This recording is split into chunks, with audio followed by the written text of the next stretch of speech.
Usa ka na nagiya og boarding house ang paimbestigahan human gipalayas ang usa ka banay nga gidudahang nagdala og COVID-19. Samtang nakabati sab kunog diskriminasyon ang BGMP personnel sa Zamboanga City Jail tungod sa taas nga kaso sa COVID-19 sa maong pasilidad. Anyang report ni Cyril Chavez. Sa usa ka kwarto na lang sa Barangay Hall sa Canelar, temporaryong nagpuyo ang pamilyang Ramos. Human kuno sila gipalaya sa ilang landlord kay gidudahang nagdala sa COVID-19. Gidala kuno si Edison Ramos ang iyang asawa sa Zamboanga City Medical Center aron manganak apan gikonsidera kining person under investigation kon PUI. Hinungdan nga gidala kini sa isolation facility. Dihang pag-uli ni Ramos uban ang ugangan, gipalayas na sila. Kaya pinali sila, sir. Tapos yung anak niya, sir, dinala sa kanila dun sa cover court. Wala pa nagdaan dito sa barangay.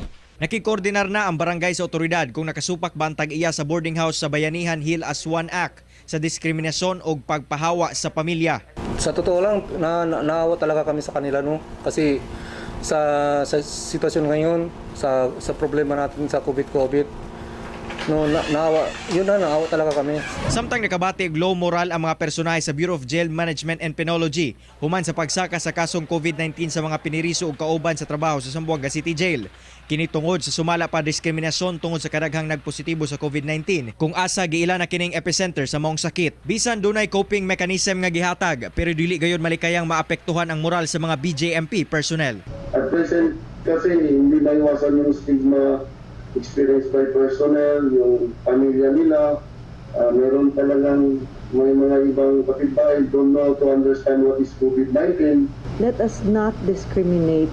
We cannot imagine the difficulty and battle that we went through being away from home for more than 21 days, almost a month. Ako, si Cyril Chavez para sa One Mindanao.